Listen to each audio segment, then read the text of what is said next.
All right. Welcome everyone. It is my great pleasure to be hosting our Warren Lecture speaker today, Dr. Eli Kwon.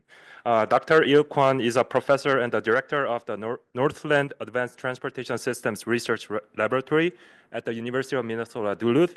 He has earned his bachelor degree from Sungkyunkwan University in South Korea and worked for Ministry of Transportation in South Korea for several years. And then he started his graduate study in this department and then earned his PhD degree in 1989. And after that, he also worked as at Center for Transportation Studies as the Advanced Traffic Systems Program Director for about 10 years. After that, he taught briefly at the Minnesota State University, Mankato, as an associate professor. Also, he worked at Minnesota DOT for 4 years as traffic research director and joined University of Minnesota Duluth in 2006. His research focuses on traffic system designs and operation, and he has developed various traffic control, including ramp metering, which is being used right now for MnDOT highway in Minnesota Highway. So thank you, Dr. Kwon, for joining us and giving this lecture, and the floor is yours. Thank you very much, and thank you very much for being here today. And I really appreciate your time. And as Dr. Choi mentioned, I graduated from this university with my both master's and PhD degree. I still remember that particular day. It was December 5th, 1989. I took my final oral exam right that classroom over there, room 205. So I finished my presentation and I was told to go out to wait outside. And I was waiting, and that, I tell you, the graduate students here, that was the longest wait time that my entire life. Okay. So anyway, so I passed that exam and I started my professional career. And my entire the research focus has been the freeway operations. So as you see here, this figure here, right here, this is the very typical the metro freeway network congestion before COVID. So this is the afternoon, 5 p.m., a very typical weekday congestion state. And the lower graph, this is the last Tuesday, 5 p.m. Traffic state. So it's not as bad as before COVID, but we are getting there. So the MnDOT, as you know, MnDOT is operating a freeway system. So their main goal is to make this freeway network as reliable as possible and also as resilient as possible. Reliable means when you go from A to B, any day, we should be able to expect how much time it will take. Okay? And then that time should be very consistent from day to day. And resilient means when something happens, the system quickly recovers from congestion by itself. So that has been the major goal of MnDOT. And it has been my great honor to be part of this effort throughout my career. And today I'd like to share with you the work that I have done at UMD in this line of area. So I'll start with the the traffic congestion trend in this entire metro freeway network. And then what kind of operational strategies the MnDOT is currently implementing for this freeway network. After that, I will define what we've been trying to do, which is to develop this freeway network as reliable and resilient possible, and what it takes to develop this kind of resilient network. And then I'd like to share with you what we have done at the UMD for the last 15 years. The first, I'll briefly introduce the very comprehensive computer system to automatically, I would say 90% automatically estimate the traffic flow performance measure for this entire network. The name of this system is called TeTRES.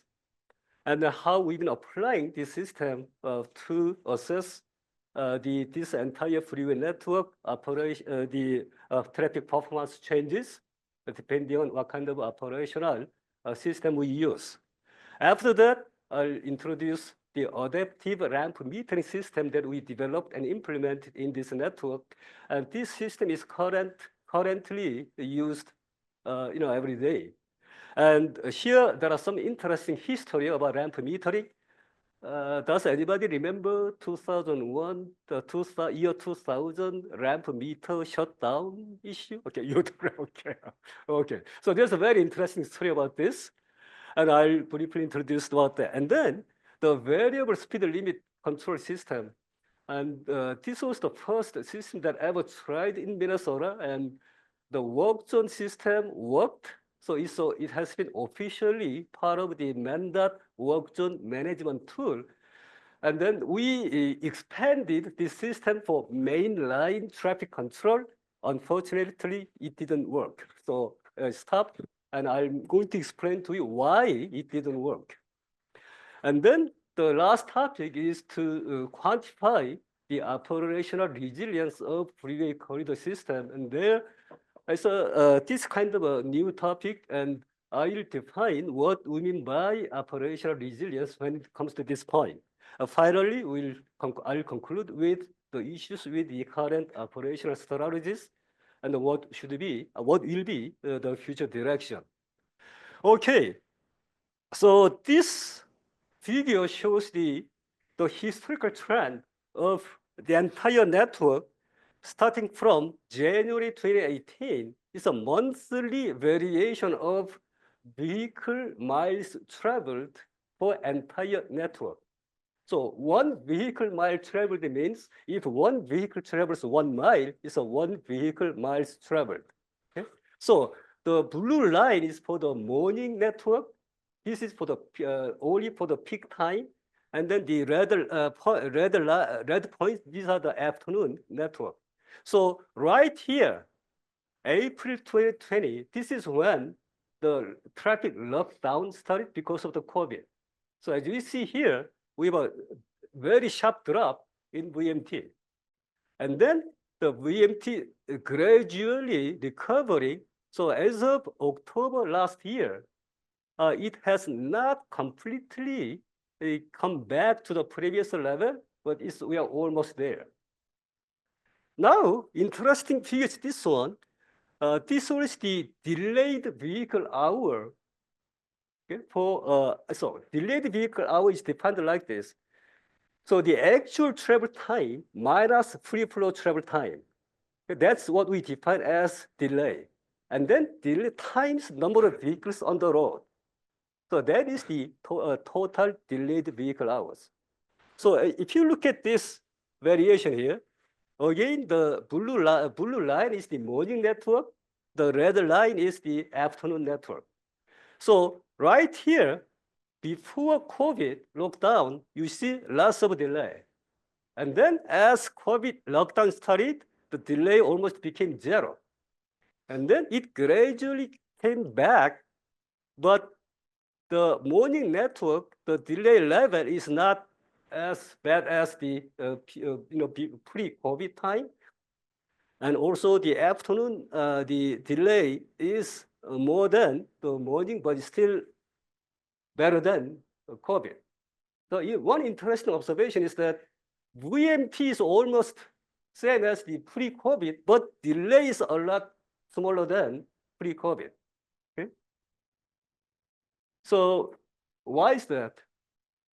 So what we say is at this point, because of the effects of the work from home, after COVID, the congestion during peak hour is more spread than pre-COVID time. Because of that, even though VMT is almost same level as before, but the delay is still less than the pre-COVID time. And this output is from our system. So we developed a very comprehensive computer system to estimate this kind of measure. And this is the one of the output from our system. So this is the yearly variation of the VMT, and then yearly variation of the delayed vehicle hours. So as you see here, the total VMT is gradually coming back. The 24 is only from January to October, so it's not for entire 1 year. So it is coming back, but the delay is still substantially less than pre-COVID. Now, in terms of the travel time reliability, so the buffer index is what we usually use to indicate how much travel time is fluctuating. So the buffer index is defined as 95th percentile travel time minus average travel time divided by average travel time. So if 95th percentile travel time is same as average travel time, then this buffer index becomes 0. Okay? So that means the travel time does not change very much. So if you look at this again, when the COVID lockdown started, it became very, very low. And then it gradually came back, but still a lot better than pre-COVID the period. Now, next one that we use very often is what we call planning time index, 95th percentile travel time divided by free flow travel time. Again, before COVID and after COVID, you see the big difference here, but we are still below pre-COVID level. Again, the yearly value shows the similar trend. Okay, so at this point, I like to be in the same page as you guys. So if we think of how we operate freeways, okay? So freeway corridor traffic system consists of 3 elements: drivers, geometric structure, and then operating system, such as ramp metering, speed limit control system, like a variable message sign system like this.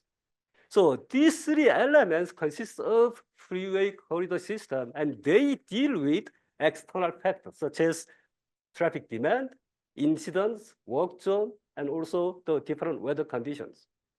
So the results from this interaction is the traffic performance, like a travel time reliability, vehicle miles traveled, like this. And so, for example, this figure shows this particular corridor, 94 eastbound, from the Minneapolis downtown to 494. The every 5-minute variation of the route wide, the speed, the average speed, what we call space mean speed, and then the route wide total delayed vehicle hours. So we can see how this corridor operates. So from this figure, we can see that to be able to manage this corridor, we need to be able to see what's going on. So we should be able to look at the traffic performance measured for any corridor, any time period. So we need a good system that can give us this kind of the performance, the measures. And then we need to have a very effective operational strategies, and then also the geometric structure. If there are too many bottlenecks, there isn't much we can do.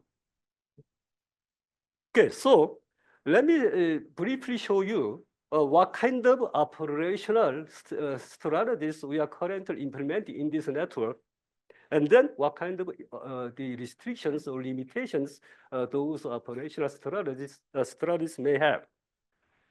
So this slide shows the current operational systems in this network.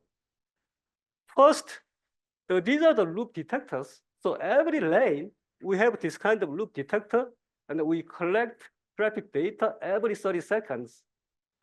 As you see, we have only one loop. That means we cannot directly measure speed. We can only collect volume and what we call occupancy. So at this point, we are not directly measuring speed. That has been one limitation of this system. And then the ramp metering system that I'm going to explain very quickly. And then the travel time information system. And this is the system that I, had a main responsibility in developing and implementing as a MnDOT traffic research director. It was 2001. Right now, it's not, anything special, but at the time, it was the second in the entire USA. Okay? And I mean, it's amazing how much technology changed now, but it was 2001 at the time. Wisconsin was the first one. And I was told by MnDOT, the leadership, why not Minnesota? I mean, Wisconsin is doing this. How come Minnesota is not doing that?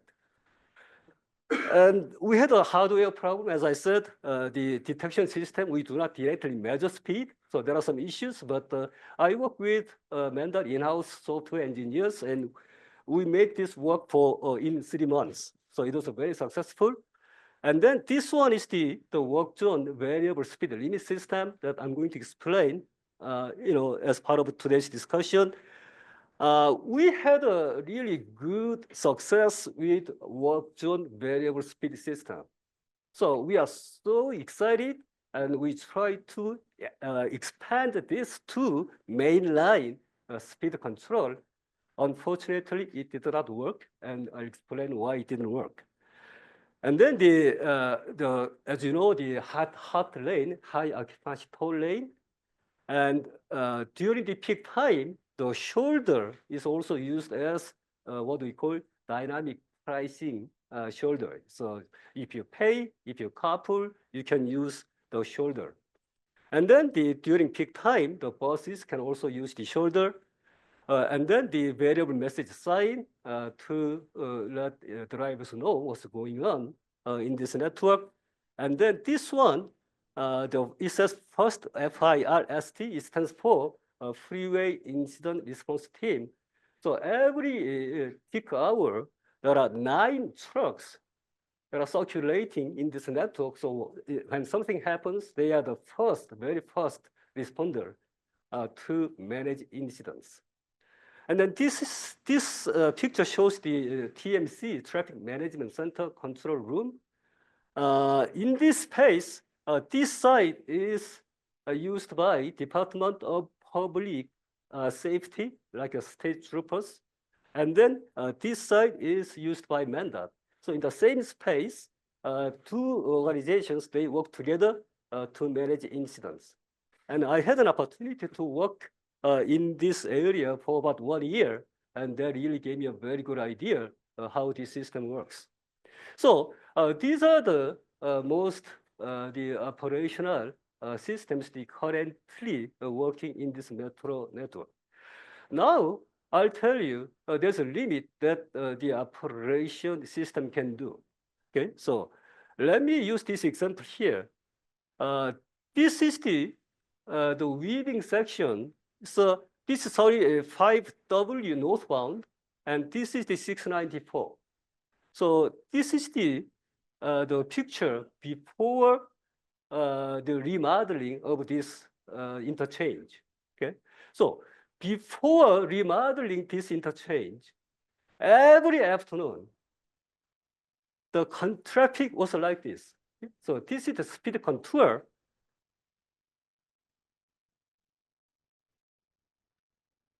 So the yellow and the red color is a very low speed level. So this is the time, and then this is the space. The traffic direction is from the bottom to top. So right here at this interchange, this spot became bottleneck every afternoon. Okay, so we had a research project to look at this area. So what is the capacity of this kind of weaving section? So this shows the lane configuration of this area before remodeling. Okay, so here is the entrance ramp, and this is the exit ramp. The distance between these 2 ramps is like 650 feet. Okay. Now, when traffic is light, vehicles can cross each other without any problem. So it did not pose any kind of issue. However, as traffic increases, something very interesting is happening. So all the exit vehicles, they change lane to the rightmost lane before they approach this point. And then right here, they change lane as quickly as possible. Okay? And then very short time, both merging vehicle and exit vehicle, they flow together as one color. And then they split. Okay? So if you look at this picture here, right here, you see the space, empty space, even though the traffic is very heavy. Now, what does this mean here? Okay? So there is an empty space. Even though there are two lanes, the actual capacity of this area is only one lane. Okay? So this was the main issue. And this was our first research project and to look into this problem. And we proved that the capacity of these two lanes is same as one lane capacity by collecting data and by proving that the actual, use the actual data. Okay, so that was the main issue. So this area, even though there are three main lane lines, the actual number of lanes that was used for through traffic was only two lanes. So based on this work, the MnDOT started remodeling every global leading section like this. So they added one auxiliary lane like this. And then this particular site, they also added the HOT lane. Okay? So by doing this, they separated weaving traffic from mainline through traffic. After this is the very typical traffic congestion, traffic state in this area. Again, with this kind of lane configuration, any kind of operational strategy did not work. We always had this kind of congestion. Now, we don't have any problem here. Okay? So, when it comes to freeway management, operation has its own limitation. We have to think both geometric improvement and also operational strategy improvement. Okay, so this is our goal. I mean, our underlying goal is to develop freeway network as reliable and resilient network. So what do we mean by this? So reliable and resilient network observes and adapt to various traffic disturbances, such as incidents and any kind of demand fluctuations. So it tries to delay the onset of congestion as long as possible.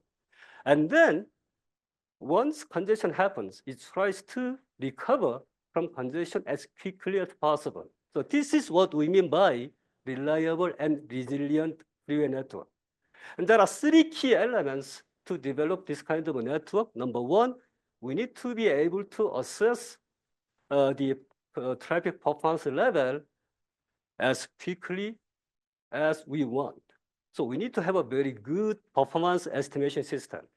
And then we need to have a very good, effective set of the traffic operational strategies that can optimize traffic performance. And also, we need to have a very efficient geometric structure. Okay?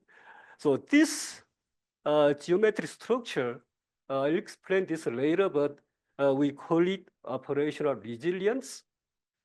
And this one, I'll delay what what we mean by operational resilience for the later part. So we need these three elements to be able to develop reliable and freeway network. So as a first project to address this problem at the UMD, we developed what we call TeTRES, the Travel Time Reliability and Traffic Flow Measure Estimation System.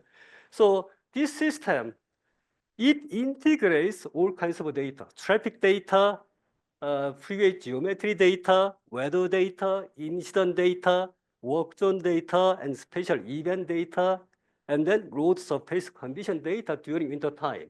Okay? So we collect, we integrate all this kind of data, and then we allow users to be able to estimate for any route on this freeway for any time period, travel time reliability and traffic flow measures.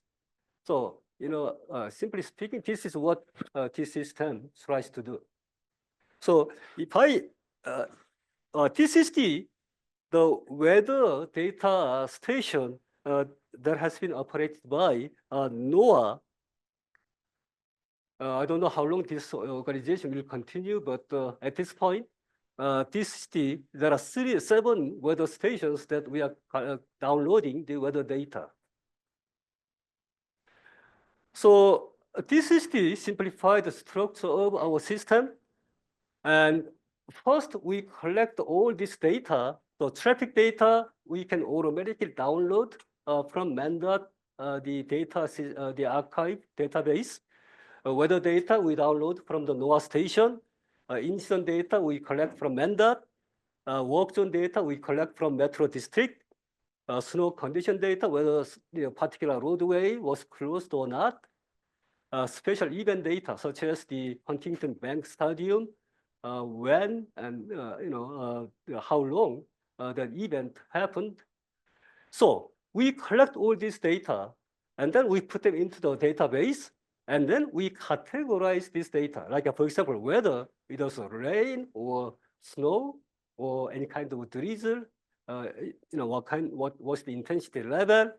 So we categorize all this data, and then we store all this into the database. And then using the administration client, we can define routes. So using this user interface, we can define any route as we like. And then the system calculates travel time of each route every 5 minutes, 24/7, starting from, in our case, starting from January 2010. So we have the travel time data every 5 minutes, starting from January 2010. So once we calculate travel time every 5 minutes, then we link every 5-minute travel time to this kind of external conditions. So, for example, today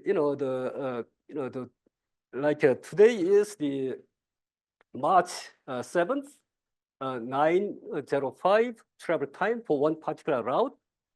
This particular route travel time, what was the weather condition? Was it dry, rain, or snow?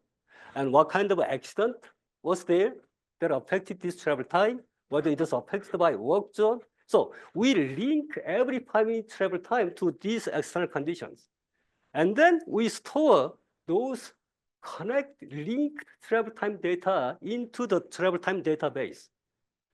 Then user interface allows user to select any of this route, and then the user can enter what kind of travel time measure, traffic flow measure they want to calculate under what kind of operating condition.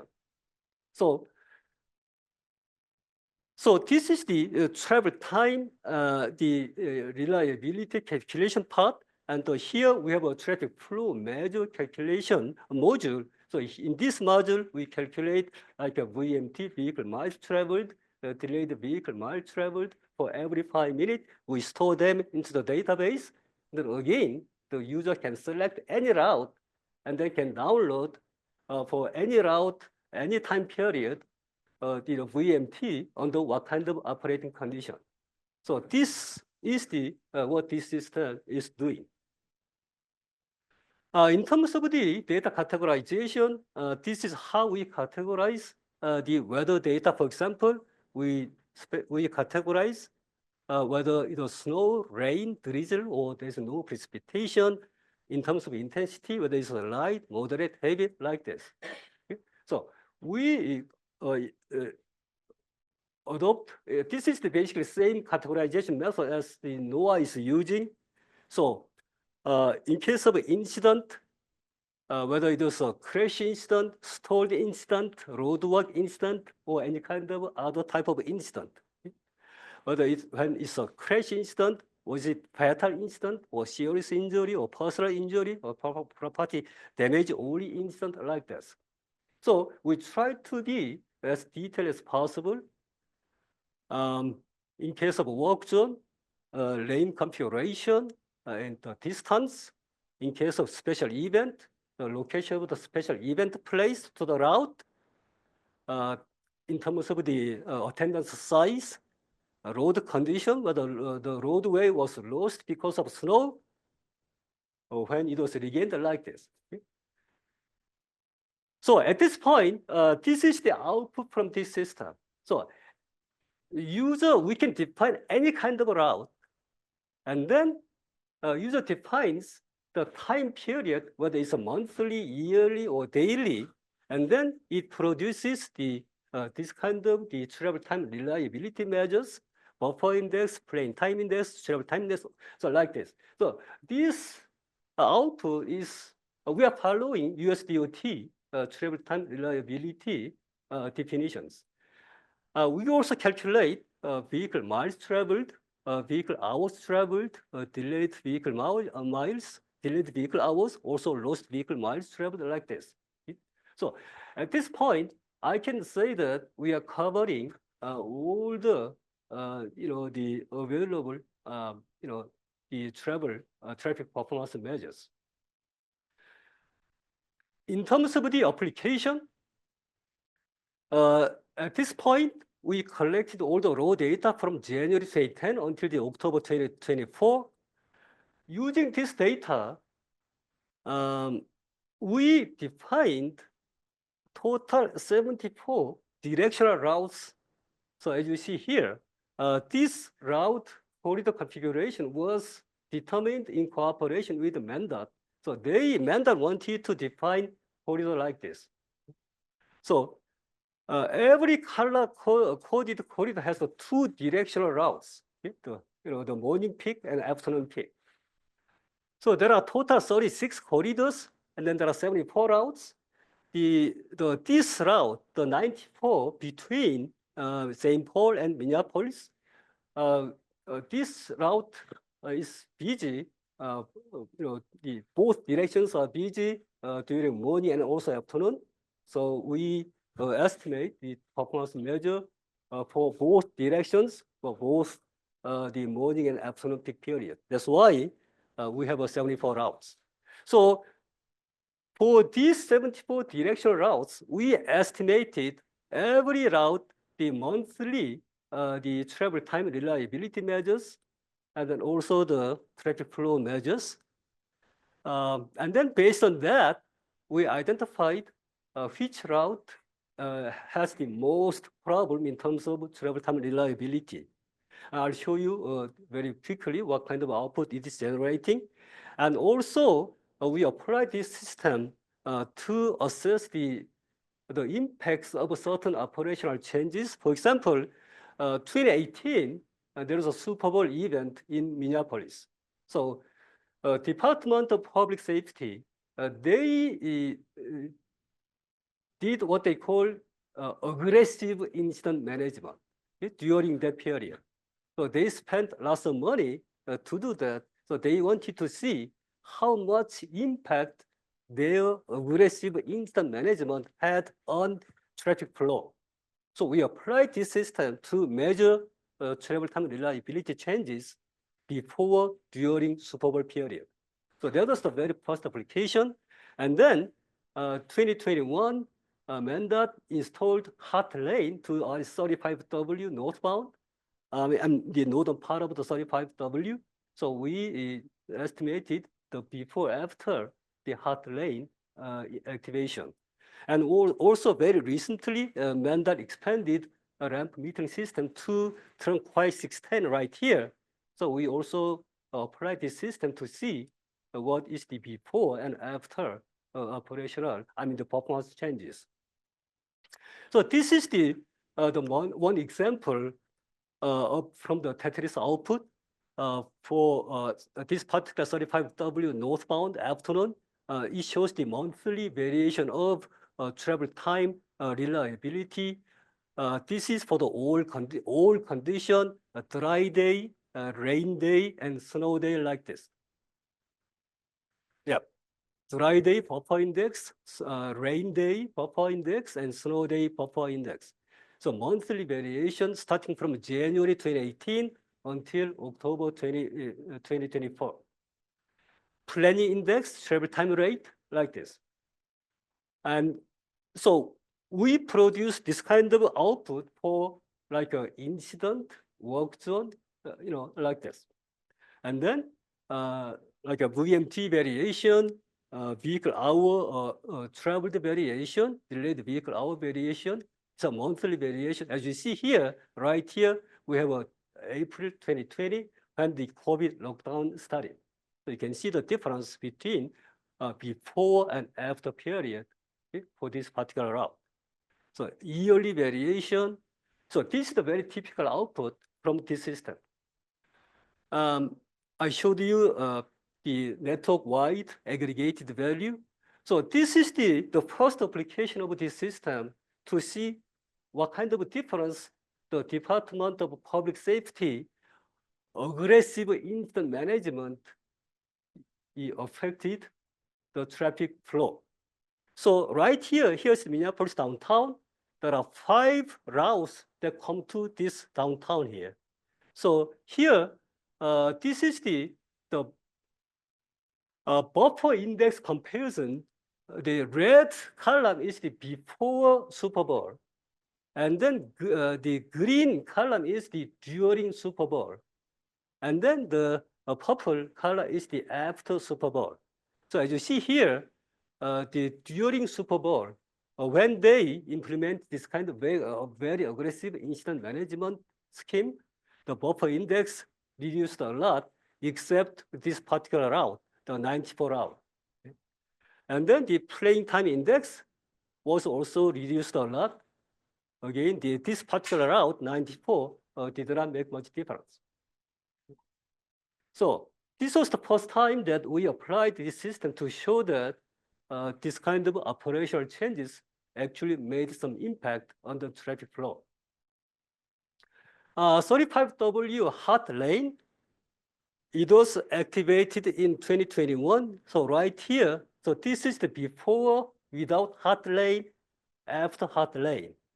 And the red line is the general lane, total VMT. The blue line is the total VMT. And the green line is the HOT lane VMT level. And one interesting point is that if you compare after and before, so same corridor, total VMT is increased after hot lane was activated. Okay? So it's kind of interesting. The same corridor, after hot lane was activated, there's more traffic that used this hot lane. This is the yearly buffer index comparison before and after. So, and then this one is the planning time index comparison. Again, the after hot lane was implemented, we see the very significant improvement of the travel time reliability. Another thing that we did, what's the time? Well, I have only 10 minutes left.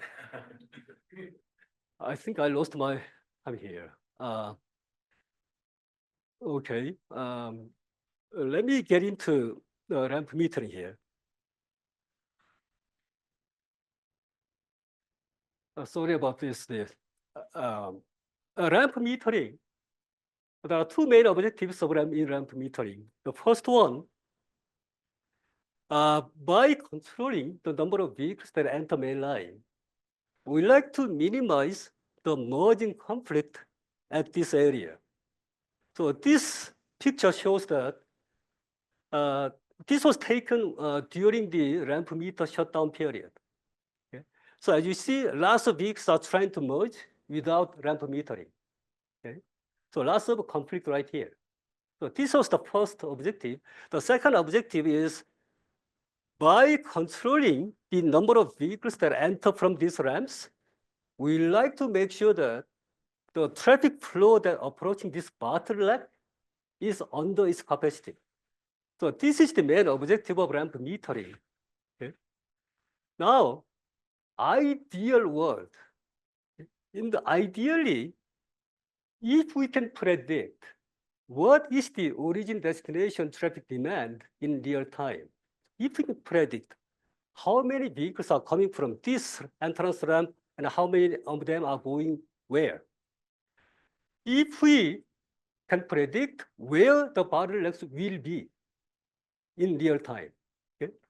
If we can predict, then, and also if we can predict what kind of effects of this flow will have on these bottlenecks, then we can determine the ideal optimal metering rate. Unfortunately, at this point, we cannot do that because number one, the bottleneck itself is changing through time. Bottleneck is not fixed. Capacity is not fixed. Okay?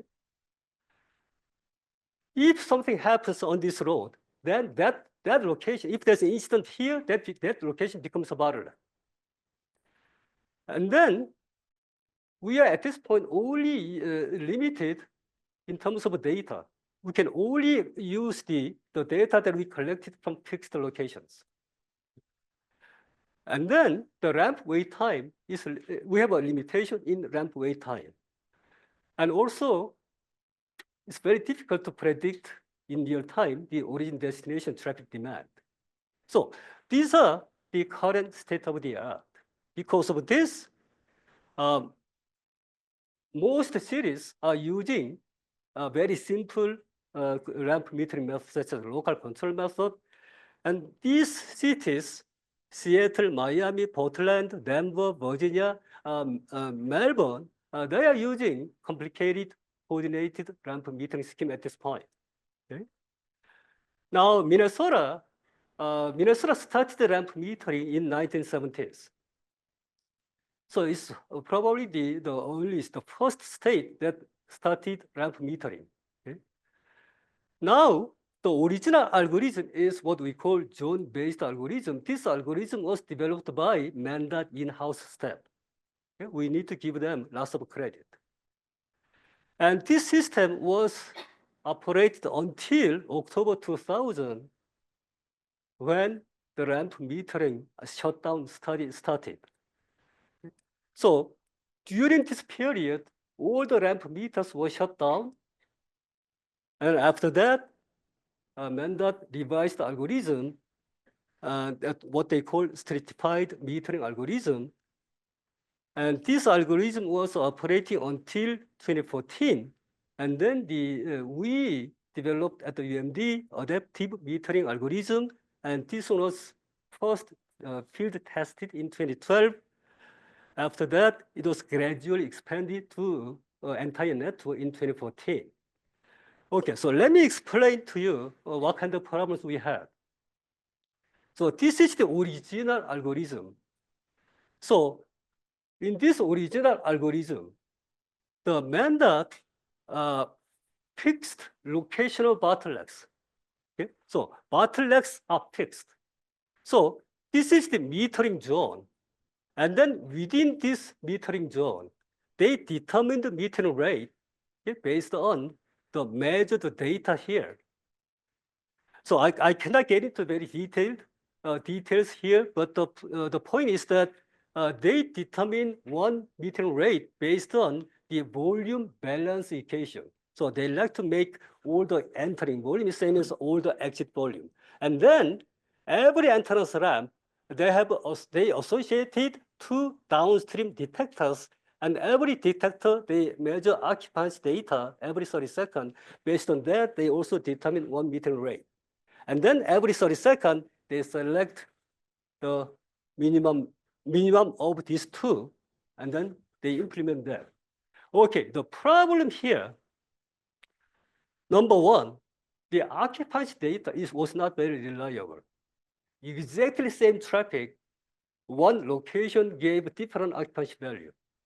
So there are some issues with that. The other problem is capacity was not fixed. Yeah, so for example, this figure is the traffic data from this location, yeah, right before 694. So these are daily values, 6 consecutive days. So as you see, the maximum value changes every day. Another location, same thing here. So maximum value changes every day. So what is capacity here?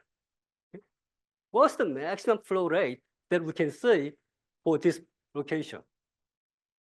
So this was the big problem. But MnDOT assumed just one value. So that was the big issue. The another problem was that this original algorithm did not have any kind of restriction on the ramp wait time. Okay, so it happened to me. I waited at my usual entrance ramp like 7 minutes. My actual travel time on the main line was only 10 minutes. So the public started to think that, okay, I waited 7 minutes at the ramp. It only took 10 minutes for the main line. If I get rid of this ramp wait time, then I can go through this whole freeway in 10 minutes. Why I have to wait 7 minutes at the ramp? That's what public started to think. Okay? So there are lots of issues. So state legislature, they mandated MnDOT to do what they call ramp meter shutdown study. So for 3 months, MnDOT had to shut down all the ramp meters, and then they compared before and after data, and they produced this report. The conclusion was ramp metering was effective, but they suggested that there should be a limit in terms of maximum wait time. So at this point, the regular normal ramp, the maximum wait time is 4 minutes, and then freeway to freeway ramp is 2 minutes. So MnDOT revised their algorithm after that, but it still had the same similar problem. So here comes the UMD. So our algorithm took different approach. So in our case, if you look at from this figure here, even though maximum flow rate changes every day, the density, the critical density where maximum flow rate happens, if you look at this plot here, they are very consistent from location to location. Okay? So even though we do not know what will be the maximum flow rate at each location, but at least we know what kind of critical density level, okay, at this density level, at this location, the maximum flow happens every time. So we use this. So in our approach, we try to make the density of every location as close as possible to what we call desired density. Okay? And so we start with real-time identification or the bottlenecks. So the bottlenecks are not fixed anymore. So we identify bottlenecks in real time. After that, we determine metering zone, and then we determine metering rate based on this kind of the control rule. But before that, I have to say that one issue was the ramp wait time limitation. Okay? So right now, we can have only maximum 4-minute ramp wait time. So how we can include this in our algorithm? Okay? So what we did was we applied a very simple queuing theory here. Okay? So at the entrance ramp, we have an input volume and we have output volume. So deterministic queuing theory, if we construct queuing diagram, so right here, this is the cumulative input volume, and this is the cumulative output volume when ramp metering started. Okay, so here at this point, we write here, this is our current time.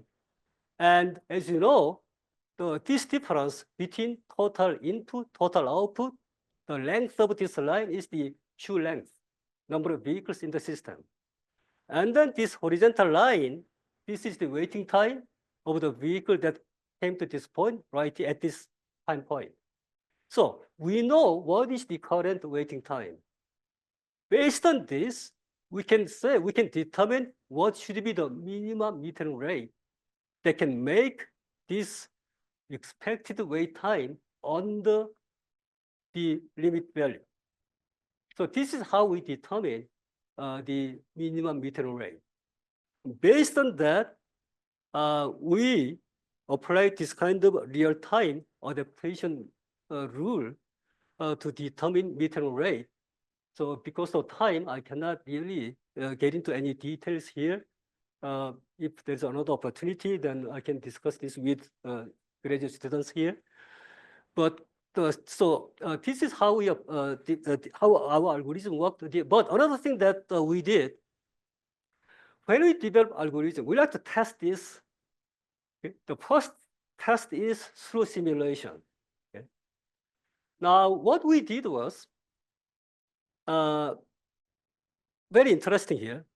In real life, MnDOT controls all the ramp meters using this particular system called IRIS. It's an Intelligent Road Information System. So this is the real-time traffic system control software. This was developed by MnDOT in-house staff.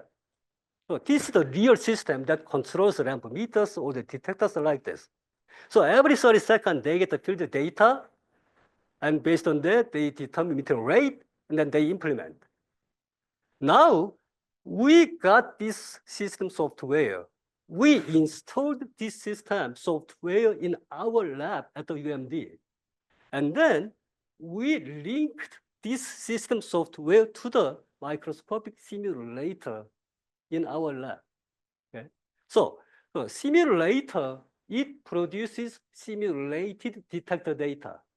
And then internally, we convert that simulated detector data into the signal that this system software can accept.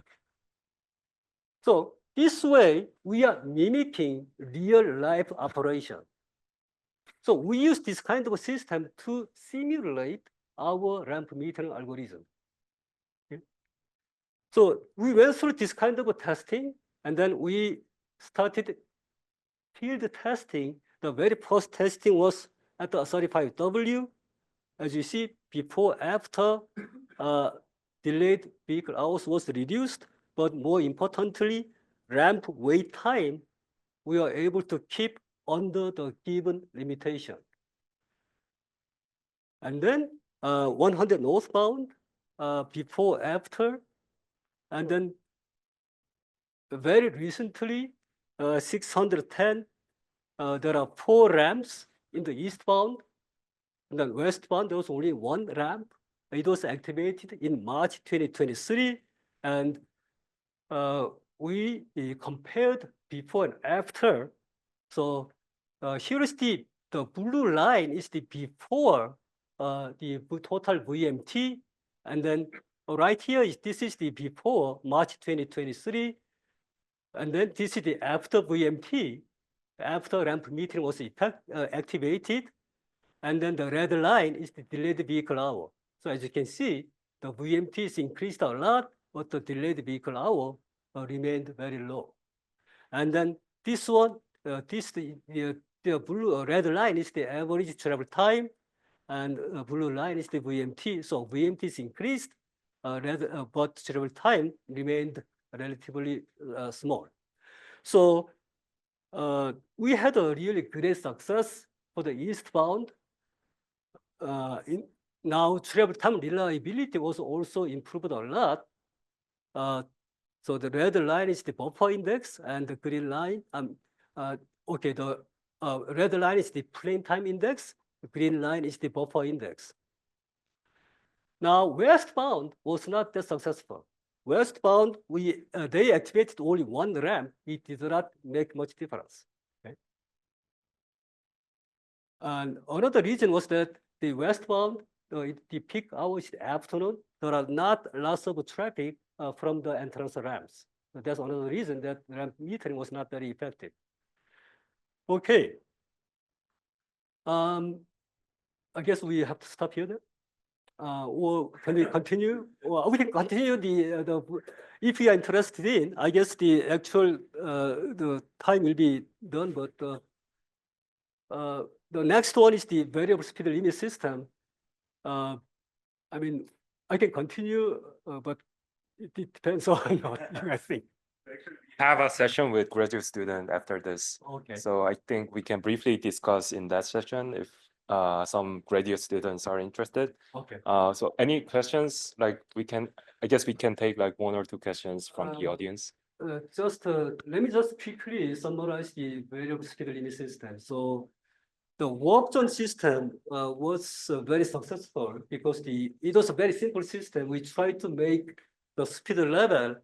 So this is the 494 work zone, and we had only 3 variable speed limit signs, and we wanted to make that the traffic speed when they approach this work zone, we wanted to reduce their speed level same as the work zone speed level.